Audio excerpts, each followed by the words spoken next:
The precise details of Verona's early history remains a mystery. One theory is it was a city of the Huguenots who were obliged to give it up to the Cenomani in 550 BCE, or before Christ, with the conquest of the Valley of the Po. The Veronese territory became Roman about 300 BCE. Verona became a Roman colonia in 89 BCE. It was classified as a municipium in 49 BC when its citizens were ascribed to the Roman tribe Pobilia or Publicia. The city became important because it was at the intersection of several roads. Stilicho defeated Alaric and his Visigoths here in 403. That is AD, but after Verona was conquered by the Ostrogoths in 49, the Gothic domination of Italy began. Theodoric the Great was said to have built a palace there. It remained under the power of the Goths throughout the Gothic War, 535 to 552. Hi there, good afternoon. This is Verona. The point being, there is a lot of history in this city, and a lot of it remains. The many different layers down through the millennia, and so I'm going to walk into the city, go explore this very amazing middle-sized city that I just arrived in about 30 minutes ago, coming from the Dolomites. It is warming up here, getting down in the lower elevations. A nice sunny day. I am only here for a few hours. I have a train to Milan, and so my backpack is at the train station. So look at that. Entryway into the city, the old city walls, and around the corner is something truly spectacular. This is also the city where Romeo and Juliet was set.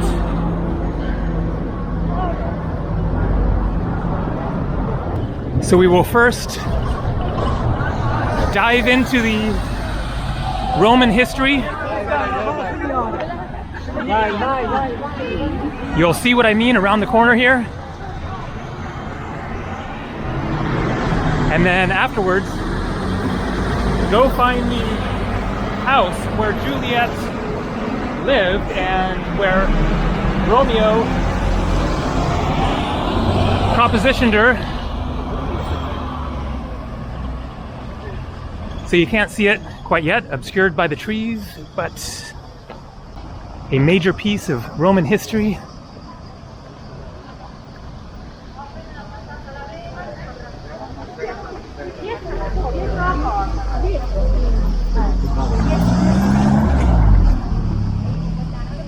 This is Piazza Bra. There you can see what remains of the Arena of Verona, a Roman amphitheater.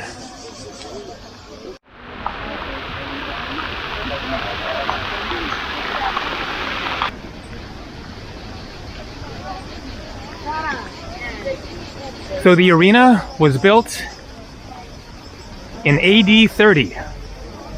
Interesting date, AD 30. Jesus, of course, born in the year 0. And so Jesus was walking the earth while this was being constructed. Now, it is actually debatable when exactly Jesus was born. He likely was not actually born in the year 0. That is probably off a couple of years.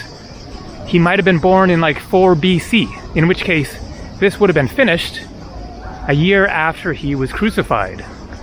But of course it would have been in progress during his 3 years of ministry. So that is a phenomenal piece of history to imagine these very stone blocks being put into place while Jesus was preaching to the people and being hung on the cross.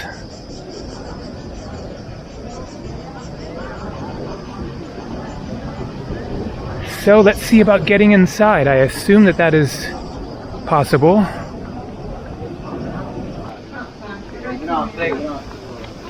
Tomorrow open? Tomorrow, yes. But today all day closed. Okay. Grazie. Thank you. Bummer. Closed. It sounds like there is like an audience inside there. They might be having some sort of a kind of private function. Anyways, unfortunately, not open today. So let's look around the exterior, which is still just phenomenal. And then after, we will get back into these nice, shady, cool lanes. What a amazing city. It is already becoming one of my favorite Italian cities. It's about 250,000, so a nice kind of medium-sized city.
And another just massive, phenomenal building. What is this one?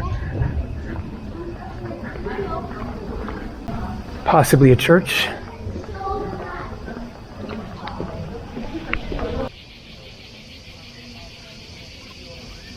It is the Church of San Nicolo, built from 1627 to 1683.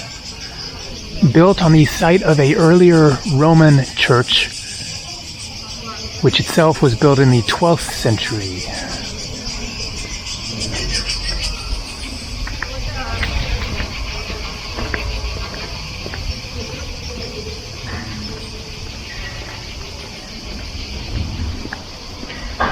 And the Casa di Giulietta, or Juliet's house, is just a 3-minute walk away, so let's go find it.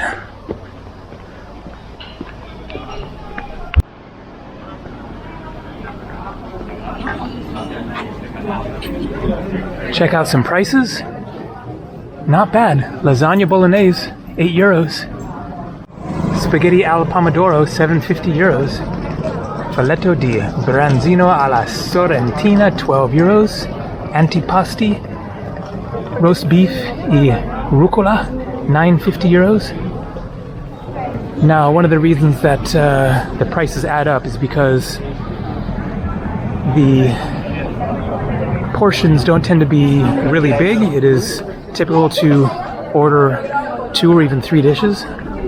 They also add a cover charge of maybe $1.50 or €2 or so, and then drinks. And so that is why the final price is often over $30. But it is worth it for amazing Italian food here in Italy. Nothing like it. And especially the setting, something like this, in a nice, pleasant alleyway.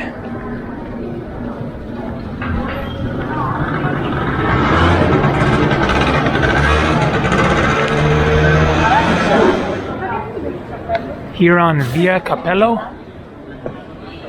the arena, back that way, Tomb of Juliet, Museo Mafeno Castelvecchio, Basilica San Zeno, Porto Leone, Chiesa San Fermo, Museo Storia Natural, that way, and here, where the crowd is, Casa di Giulietta, and the Torre de Lamberti, Piazza del Erbe, the main square, Chiesa San Anastasia, Duomo, Teatro Romano. So maybe the Roman theater is different from the arena. Let's find out. Right up ahead here is where love and tragedy may have transpired. Although, of course, it is a work of fiction. Shakespeare is not known to have ever come to Italy. Oh, I'm going to take a wild guess. Yep. That's the line. Can we poke inside a little bit? Just get a glimpse? Entrance, okay. Yes. I think that is the actual balcony right there.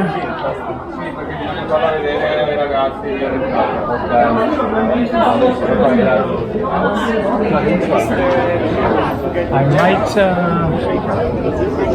call that good and avoid this line. You will understand as I continue walking this way, and it keeps going and going and not moving quickly by the looks of it.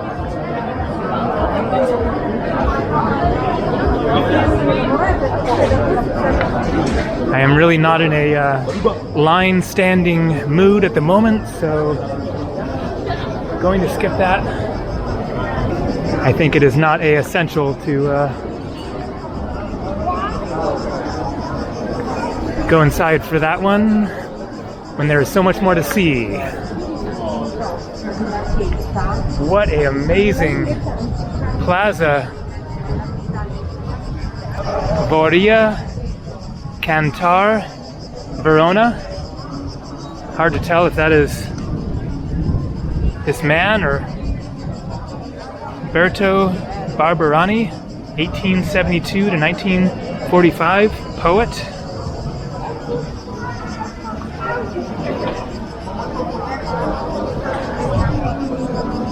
Wow, this is just like out of a fairy tale here.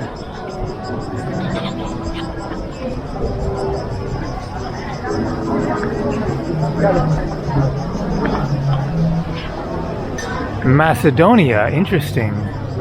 Why Macedonia?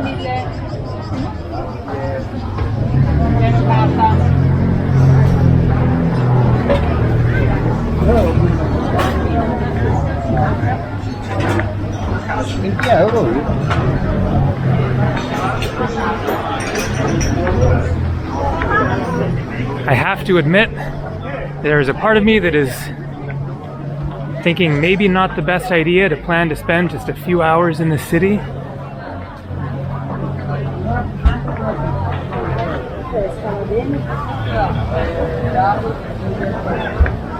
But I can always change my mind if I choose. Wow. Palazzo della Ragione. Oh my God, like, I had not heard about this city other than having seen, you know, Romeo and Juliet, but didn't recall the city name. Really, the only reason that I actually put it on my travel list is because of the Italian woman that I mentioned in a previous video when I was hiking in the Dolomites, and ended up talking with her while trying to figure out where the cable car was going up into the mountains. And she was from Verona. And I had just heard recently in my research about how Verona is where Romeo and Juliet was set, and so it was kind of on my radar. And then she mentioned that, and that made me take a further look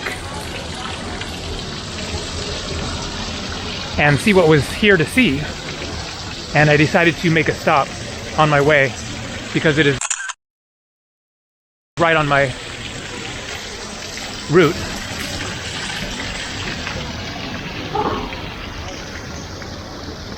And very glad that I did, because as it is now, this is my favorite Italian city, without a doubt. Of course, Rome is just incredible, but the smaller feeling here, it's all just kind of less intense. Kind of smaller, quieter, more peaceful lanes, and less of that big city vibe. And yet so much to see here. Gabrielli. Marco Gabrielli. Who was he? I haven't heard of him. Okay, let's try to read this whole thing. Andrea. G-R, and then it looks like I, so I'm not sure what that is. Principe. Petro. Throno. Braliore. Bredore, is that a D? Marco Gabrielli. Proiecto. It sounds to me like Marco Gabrielli was a king or something. Petro Throno? Principe? Must have been an important guy. A winged lion again, which is the symbol of the Republic of Venice, the Venice Empire, a griffin. And so this is the main plaza, Piazza Erbe.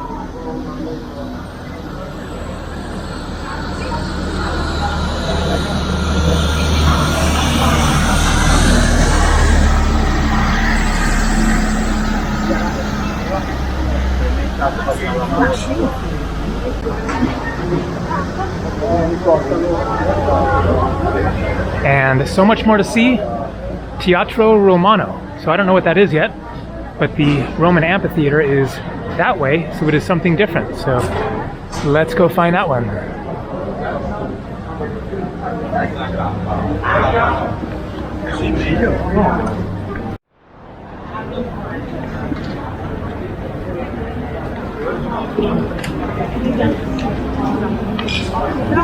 Let's go take a look at this arch here with the statues. This is a great spot here.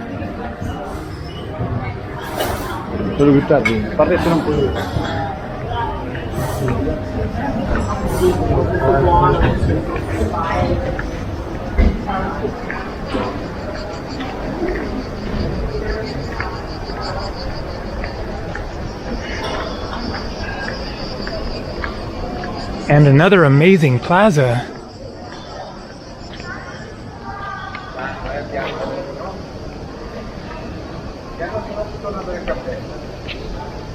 Pavli Felipe MDLIX 1559, if I'm getting that right.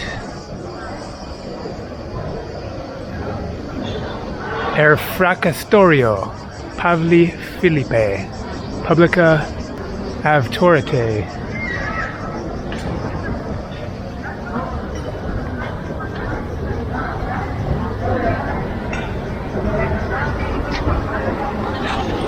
This city is blowing me away. I had very little expectations. Mainly I was excited to see the Roman amphitheater. And yet so much more. 4th November 1918.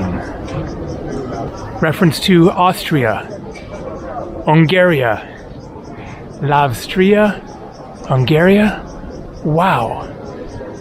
So in 1918, the region of South Tyrol was acquired by Italy after the end of World War I, where it just was.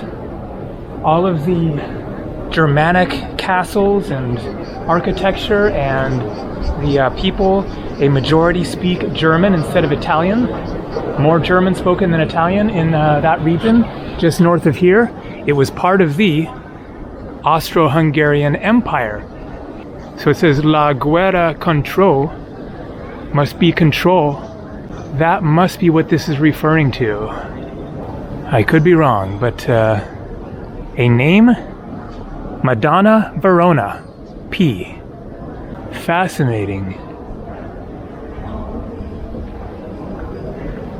Roma, 20th September 1870.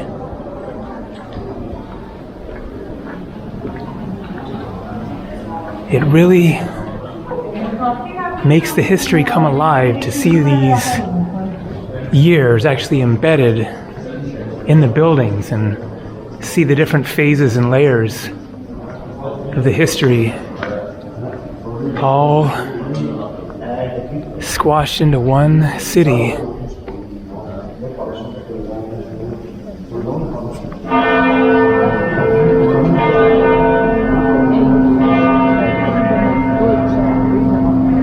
Van der Schulenburg, 1661 to 1747, 1881 to 1958, 1661 to 1747, 1881 to 1958. So different individuals, all commemorated for some reason in one statue.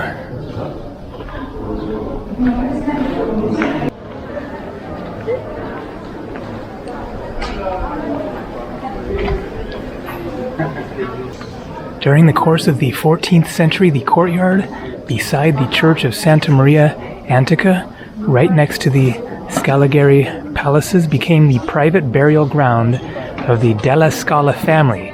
They ruled this area for centuries.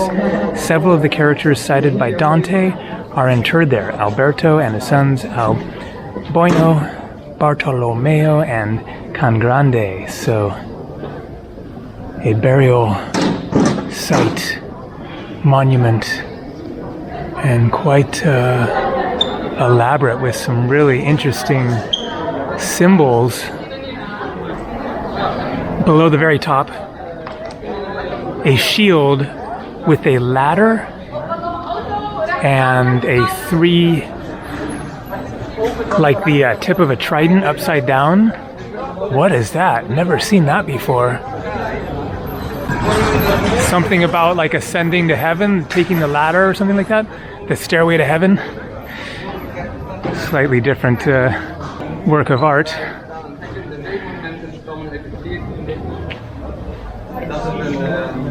Another burial,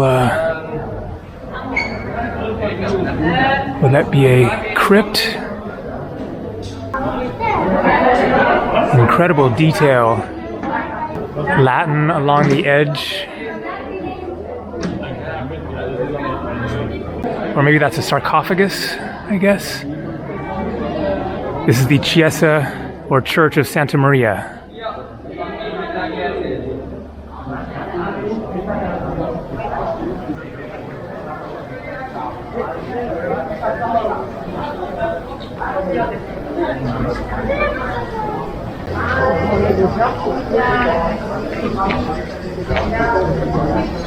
And here we have a mini castle. Around every corner is just another phenomenal building with a different style, different era. Casa di Cagnolo Nogarolo. Now, does that refer to a century, the 14th? SECXIV? Casa di Romeo. So this is the house of Romeo. I just happened upon it. Obviously, again, fictional story, but I guess it is, for some reason, associated with him. Society of Dante Alighieri, 1265 to 2015. Oh, where is Romeo? I have lost myself. I am not here. This is not Romeo. He's some other where. Shakespeare, Romeo and Juliet.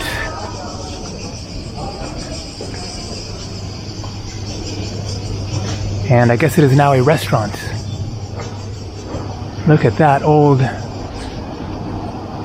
whatever that is, Vini del Duca with a crown. And look at this. There is no world without Verona walls.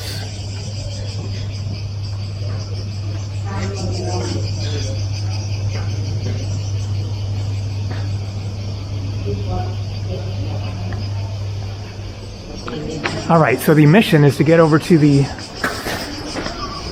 Roman theater, which is older than the Verona arena, the amphitheater.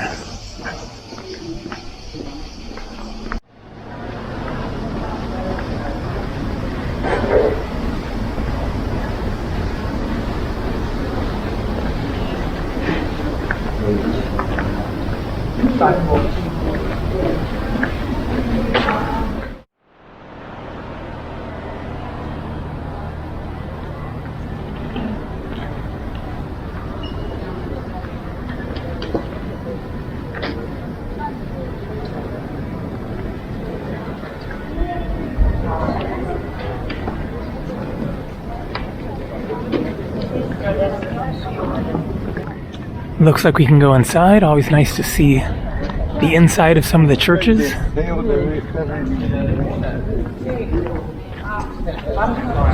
Piazza es Anastasia.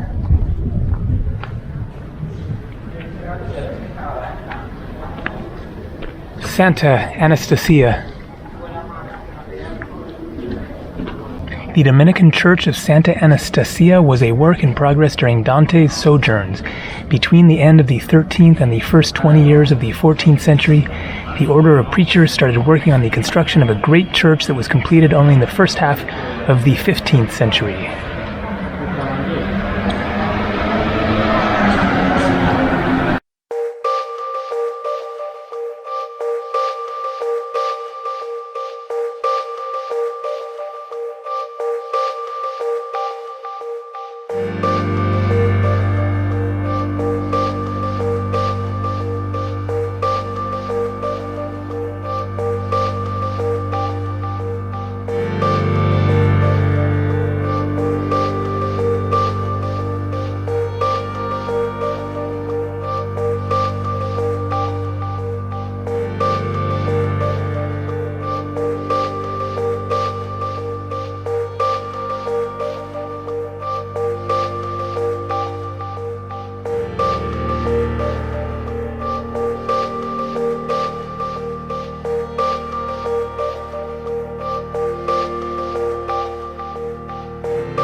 Very unique construction here.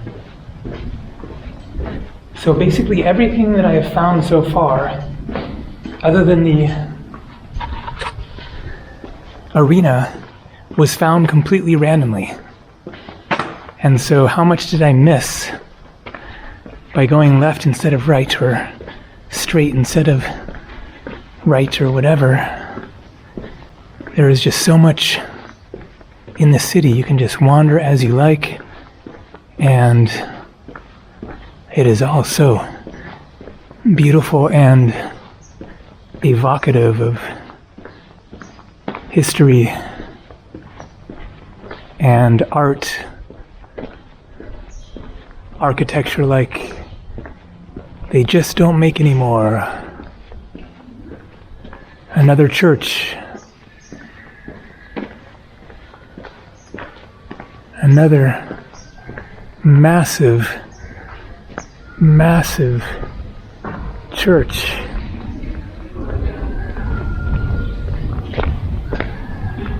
Look at these symbols.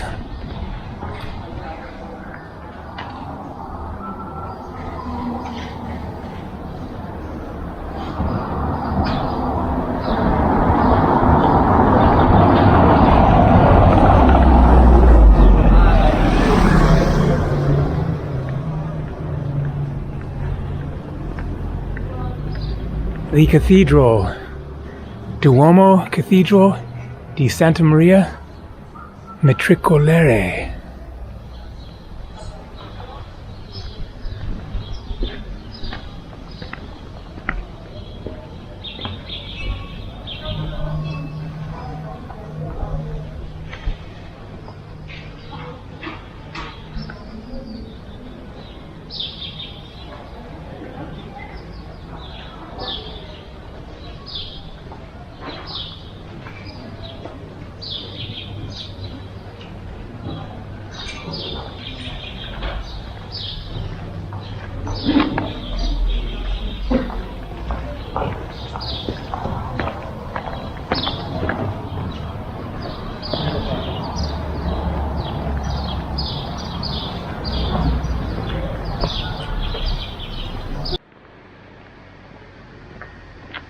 The other side of the cathedral, some very old walls here.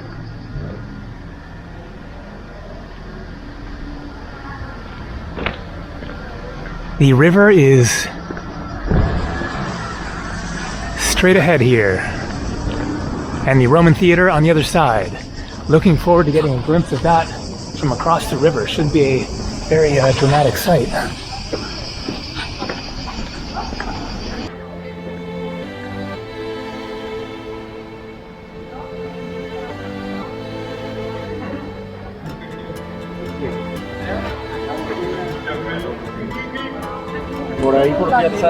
And here we go. A bridge over the Adige River.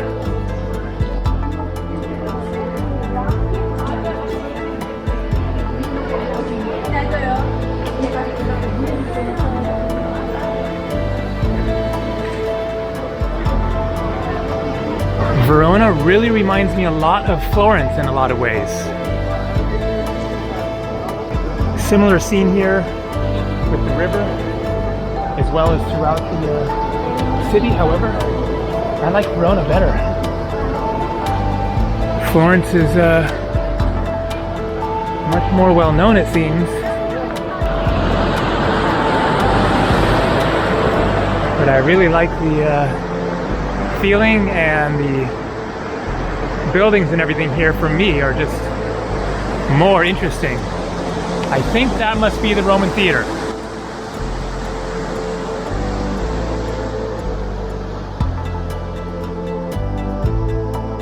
Yet another gigantic church.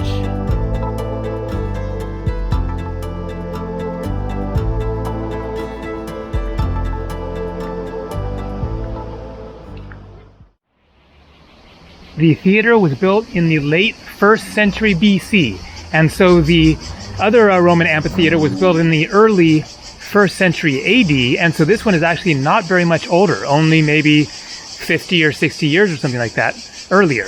Before its construction, 2 walls were built alongside the Adige River between the Ponte di Pietra and the Ponte Postumia to protect it against floods.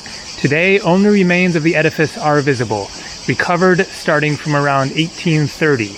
They include the cavea and the steps, several arcades of the loggias, and remains of the stage. Part of the caves was occupied by the Church of St. Cyril, built in the 10th century and restored in the 14th century.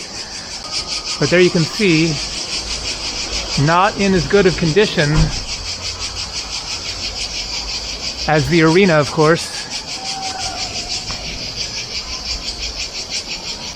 And I'm sure that you can hear the chanting of the cicadas as we're now down in the lower valleys, getting that Mediterranean feel, even though we're quite a ways from the Mediterranean.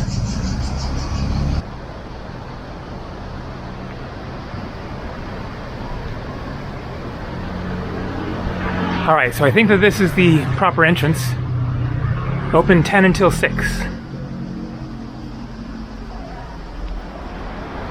This building was built in the Middle Ages on the remains of the Roman theater. The walls made of big tufa blocks, still visible today, belong to the building used for performances. The first reports of the palace date back to the early 1400s.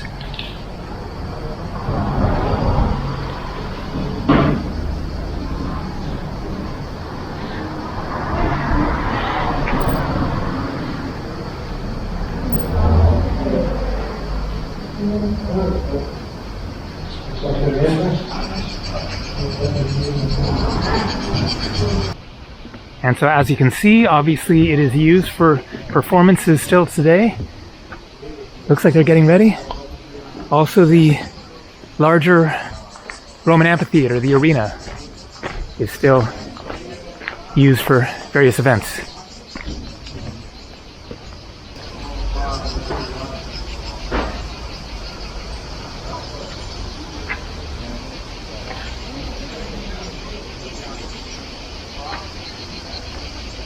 So there's an elevator here that goes up to the museum, which I guess is inside this building here.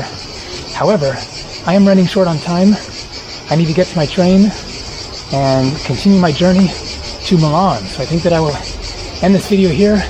It certainly was not a absolutely complete tour of Verona, but saw a lot. As you can see, it is most certainly worth staying for 2 or 3 nights. But you can also walk around and see a lot of it in a day. So this is a city that I will think about for coming back again sometime on another trip to Italy. I'm sure that the evening scene must be really, really nice. Once it cools down and everyone comes out for drinks and dinner.